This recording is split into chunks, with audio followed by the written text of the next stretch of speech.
네, 안녕하세요. 반갑습니다. 저는 이현석이라고 하는데요. 저는 뇌 말고 이런 종이를 가지고 왔어요. 저도 뇌 같은 걸 갖고 오고 싶었는데 그런 게 없어가지고 이렇게 종이를 한 장 가지고 왔어요. 근데 이게 어떤 건지는 제가 좀 이따 보여드리도록 하겠습니다. 자, 우선은 화면 전환 좀 부탁드릴게요.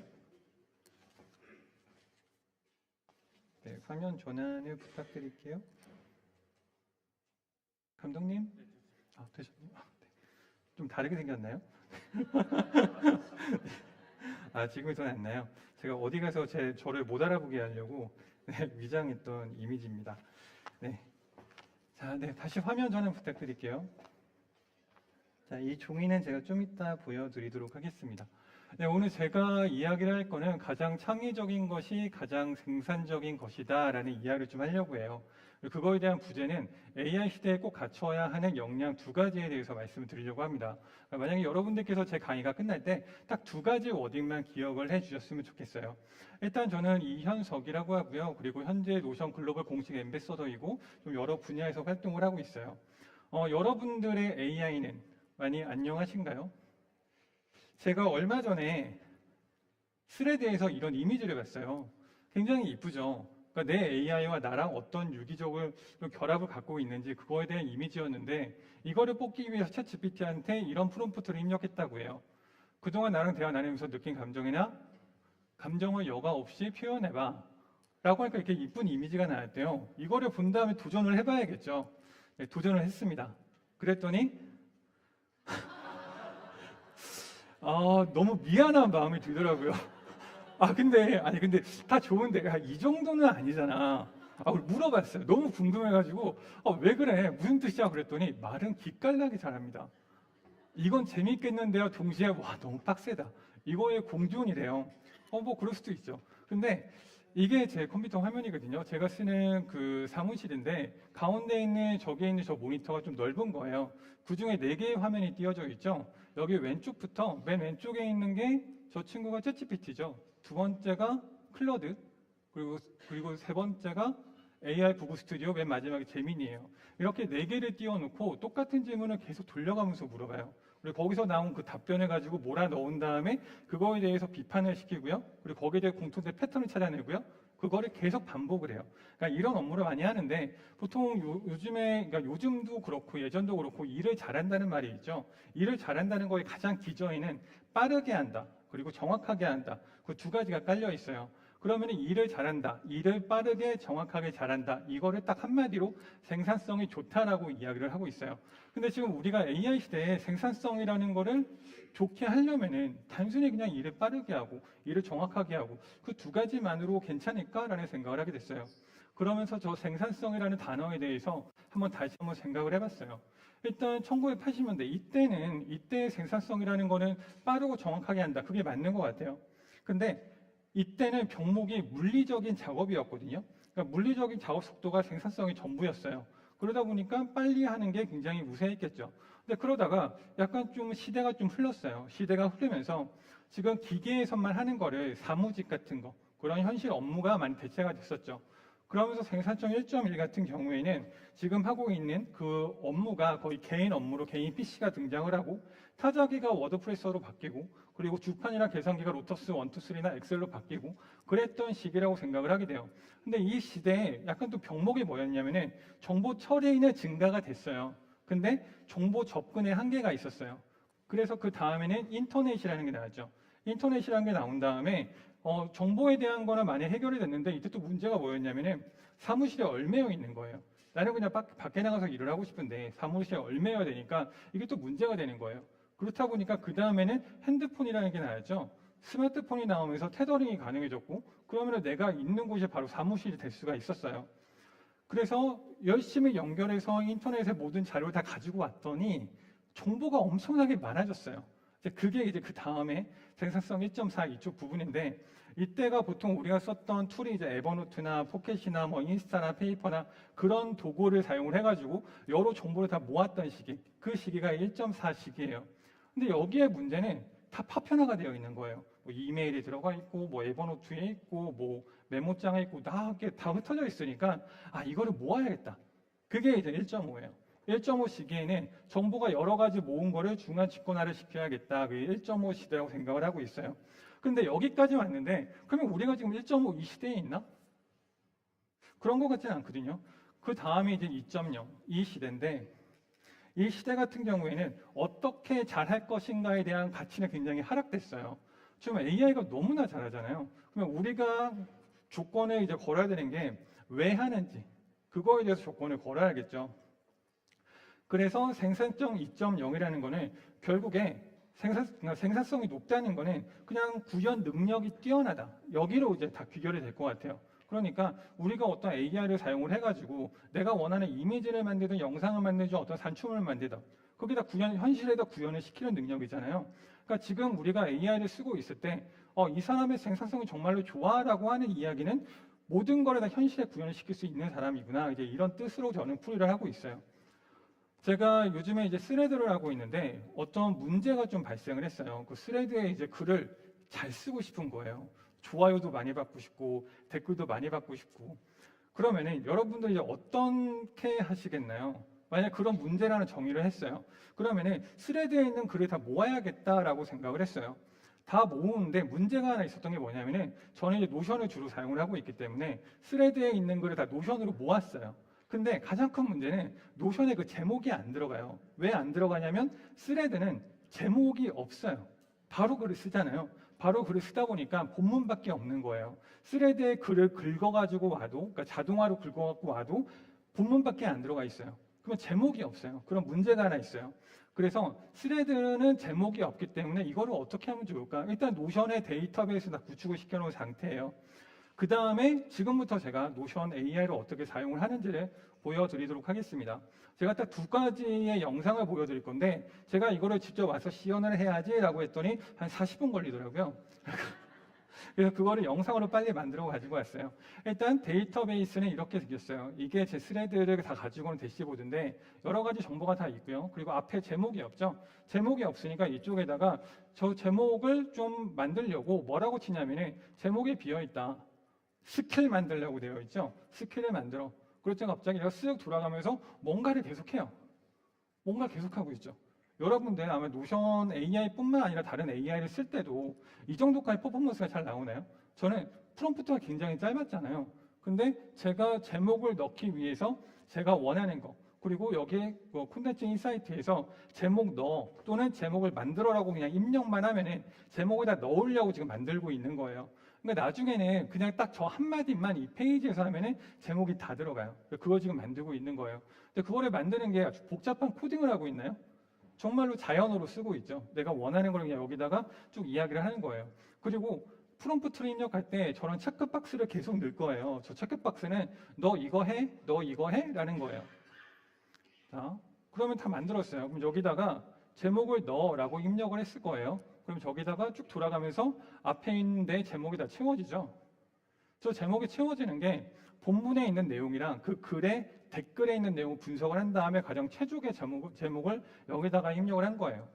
그러면은 제가 갖고 있던 니즈가 좋은 글을 발행을 하는 거였잖아요. 반응성이 좋은 글. 그렇다면 어떻게 하실 건가요, 여러분들은?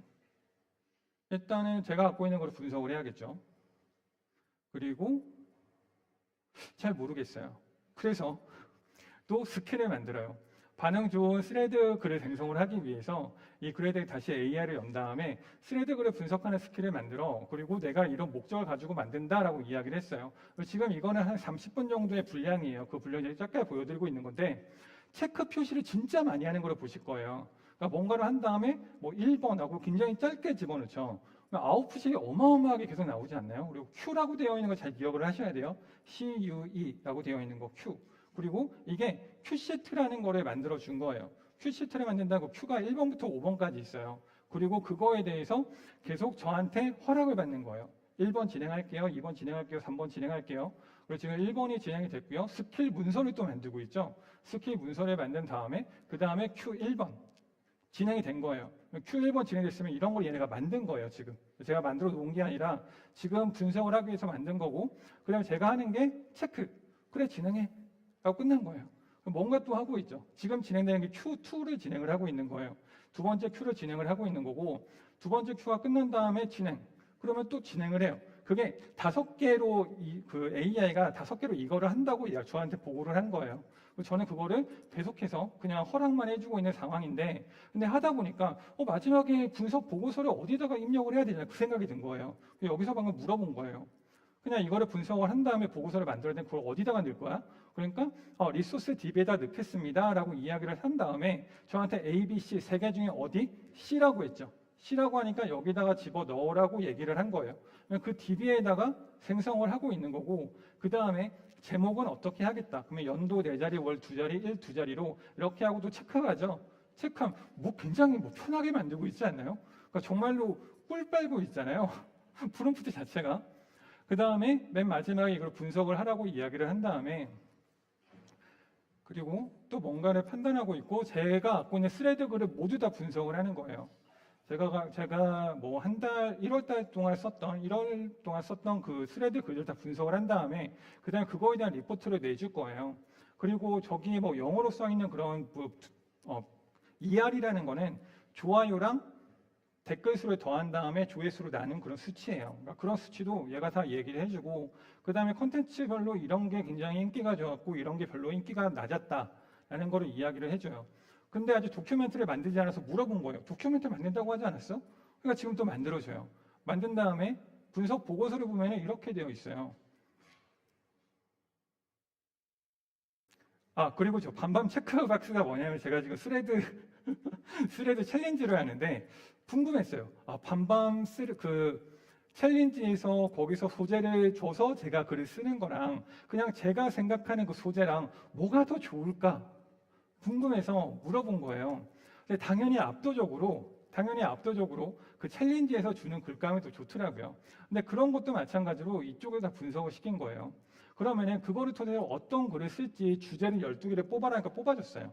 뽑은 다음에 그 중에 제가 이것 좀 마음에 드는데 라고 했던 거, 그 주제가 지금 12가지가 나왔는데 그 중에 하나, 그리고 2번째, 그리고 3번째, 이거에 대해서 글을 초안에 작성하라고 했어요.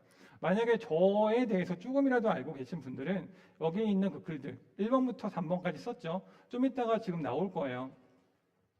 글이 나왔을 때 그냥 바로바로 한번 눈으로만 스캔해 보세요.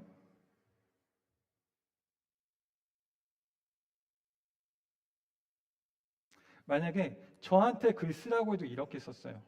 이 퀄리티가 진짜 좋아요. 근데 만약에 여러분들이 스레드에 글을 올리고 싶다라고 했을 때, 그 다음에 뭐 챗GPT나 AI한테 뭔가를 물어봤을 때 답변이 괜찮았나요? 나는 이렇게 답변이 좀 안 좋았지 라고 하면은 여러분들의 이 AI를 지휘하는 방법을 잘 모르고 있었을 수도 있어요. 그래서 그거를 저는 AI 오케스트레이션이라고 이야기를 하는데, 그거에 대해서 제가 간략하게 보여드리도록 할게요.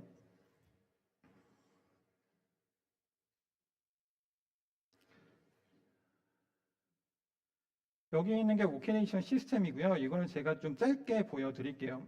일단 이 오케스트레이션 시스템이 뭐냐면은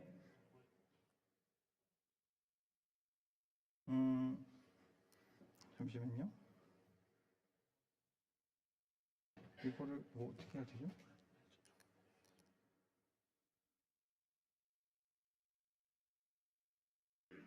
이거 페이지. 이렇게 보여야 돼요. 네, 네, 알겠습니다. 네, 감사합니다. 네, 그래서 이 페이지가 일단 디렉터가 있고 오케스트레이터가 있어요. 2가지가 있고, 여기 있는 디렉터가 저예요, 사람. 디렉터고, 그 다음에 여기 있는 오케스트레이터가 지침이나 룰북이나 프로토콜 이런 거를 지정을 한 다음에 여기서 최종적으로 만들어내는 게 있어요. 여기서 최종적으로 만들어내는 문서가 뭐냐면은 바로 큐시트예요. 큐시트라는 거 들어보셨나요? 그 큐시트가 바로 이 종입니다. 이게 큐시트인데요. 이 큐시트에는 지금 이 행사 큐시트를 제가 그대로 가지고 온 거예요. 지금 저희가 행사가 진행이 되고 있잖아요. 그러면은 어떤 행사가 몇 시에 어떤 내용으로, 그리고 음향 감독님이나 무대 감독님이나 아니면 조명이랑 무대나 그리고 마이크 같은 거, 그게 전부 다 어떻게 할지가 여기 있는 2장이 다 나와 있는 거예요. 만약에 이 종이가 없으면은 여기 있는 전 스태프 분들이나 아니면 출연진 분들이 서로 막 혼란을 겪어요. 내가 언제 나가야 됐었지? 그리고 내가 어떤 말을 했어야 됐었지? 마이크는 언제 켰어야 됐었지? 누가 어떻게 퇴장을 해야 됐었지? 동선은 어떻게 되지? 다 헷갈리거든요. 근데 이렇게 문서가 정리가 되어 있는 게 있기 때문에 모두 다 한마음으로 이런 행사를 치를 수 있는 거예요. 그게 바로 큐시트인데 그 큐시트가 아까 보셨던 그 Q1, 2, 3, 4, 5 나왔던 거 있잖아요. 그게 큐시트예요. 그래서 그 큐시트를 만드는 역할을 이제 오케스트레이터가 하게 되는 거예요. 그러면은 그거에 대해서 쭉 만들었을 때 어떤 메커니즘으로 이게 흘러가는지 보여드릴게요. 여기서부터 올라가요. 여기가 저고요. 제가 업무 지시를 하죠. 여기가 오케스트레이터고 오케스트레이터한테 지침을 내리게 되면은 지침을 참고하고 그 다음에 룰북이라는 거를 참고하고 에이전트로 호출한 다음에 프로토콜이 들어가요. 프로토콜은 그냥 워크플로우라고 보시면 돼요. 업무를 하는 거. 그리고 거기에서 액션이라는 거, 스킬, 그리고 템플릿. 아까 제가 만들었던 게 스킬이라는 걸 만들었죠. 스킬을 만든 다음에 이거를 통해서 이런 큐시트를 만들어요. 큐시트를 만들고 그리고 저한테 승인 요청을 시켜요. 그래서 제가 승인을 하게 되면 그대로 돌아가고요. 승인을 하지 않으면 다시 위로 올라가서 여기가 했던 업무들 다시 한번 반복을 하게 돼요. 그리고 최종적으로 결과물을 인수하는 거. 이게 제가 하는 업무가 되는 거예요.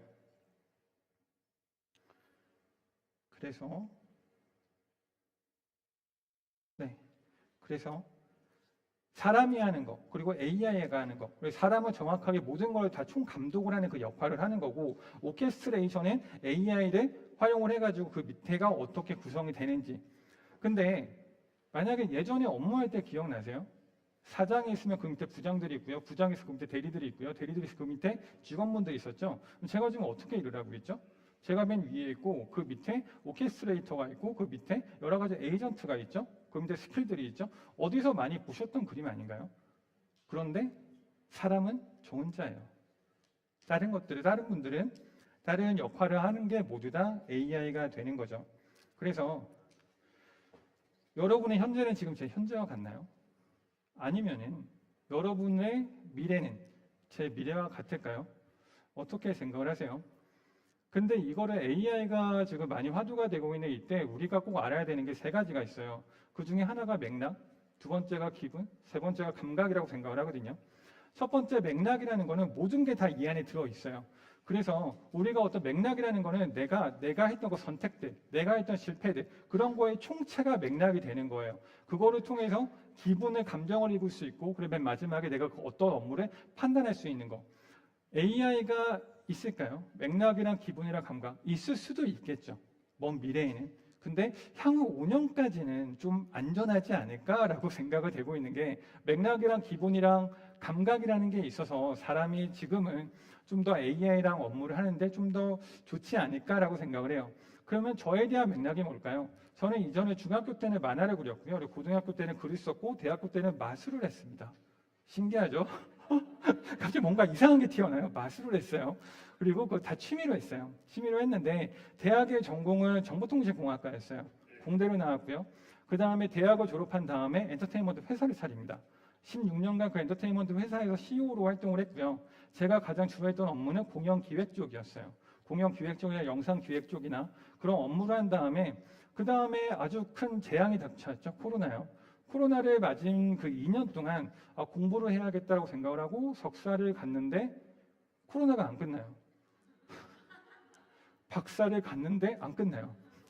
박사 1학차 때 이제 코로나가 종료가 됐고, 그리고 종료가 된 다음에 제가 맨 처음에 설명드릴 때 문화예술 경영학과를 나왔거든요. 왜냐하면 엔터테인먼트 회사였으니까 문화예술 경영학과를 들어갔는데 박사 1학차 때 피버팅을 해가지고 그 회사를 문을 닫았어요.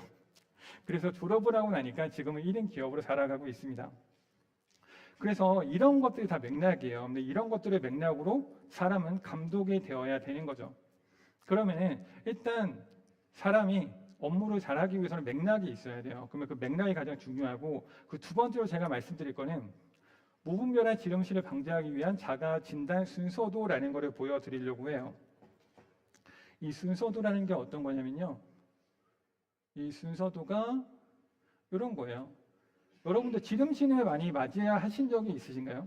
그럼 그 지름신을 맞이하면 어떻게 해요? 바로 줄여버리고 끝나나요? 안 그럴 거예요. 보통 지름신이 강림을 했을 때, 이런 지름신이 강림했을 때 일단은 이성이 있는지를 찾아요. 근데 만약에 이성이 있어요. 그러면 내려가는데 만약에 이성이 없으면 여기 노라고 되어 있는 거 있죠? 노면은 얘가 어디로 가요? 여기 밑으로 내가 이렇게 이렇게 해서 여기 밑에 보면은 이게 뭐냐면 지른다.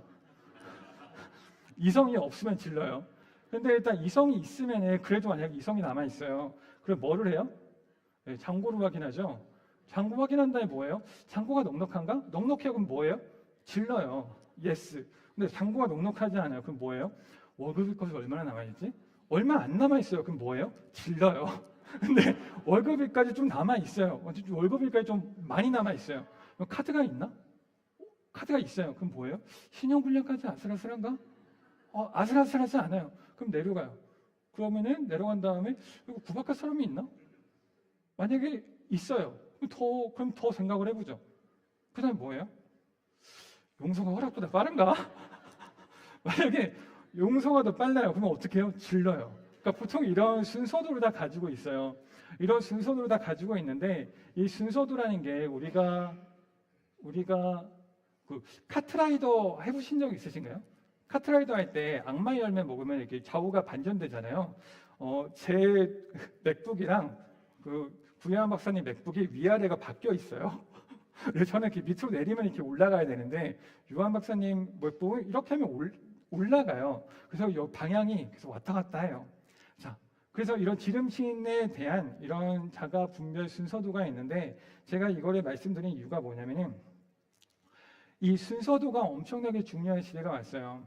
지금 우리가 코딩을 배운다고 하고 AI를 배운다고 하고 자동화를 배운다고 하고 다 중요해요. 근데 그거를 배우는 이유가 뭘까요? 그거를 배우는 이유가 논리적인 사고를 갖기 위해서거든요. 그러면은 우리가 내가 지름신이 왔을 때 내가 어떻게 행동하는지 그걸 한 번이라도 생각해 보신 적이 있으신가요? 아니면 내가 어떤 업무를 하는데 그 업무를 하기 위해서 어떤 순서로 흘러가는지 그걸 한번 생각을 해보신 적이 있으신가요? 아까 제가 보여드렸던 그 AI 오케스트레이션 시스템 그게 결국에는 그 순서도로 만들어진 거예요. 만약에 이럴 때는 이렇게 하고 이럴 때는 이렇게 하고 그런 순서도로 만들었기 때문에 이 지금은 그 무엇보다 이런 순서도를 만드는 그 역량이 굉장히 중요하지 않을까라고 생각을 하는 거예요. 그러면 이런 순서도를 만드는 거 이런 게 이제 바로 로직이죠. 그러면은 지금부터 제가 결론을 말씀드릴 건데요. 일단 우리가 제가 맨 처음에 중요하다고 생각을 했던 거 그게 맥락인 거예요. 그러면 그 맥락은 가장 창의적인 거를 만들 수 있죠. 그러면은 가장 개인적인 것이 개인 창의적인 거예요. 근데 이 창의적이라는 거에 대한 뜻이 그냥 무조건 창의적인 것만 하면은 다 도망가요. 정말로 이상한 게 나오거든요. 그러면 이 창의적이라는 거는 좀 뭔가 기괴하지 않으면서 뭔가 한 끗 차이 나는 거 그런 거를 우리는 창의적이라고 하죠. 그렇다면 제가 맨 처음에 보여드렸던 장표에서 저희 발표 주제를 기억하시나요? 그 주제가 가장 창의적인 것이 가장 생산적이라는 거예요.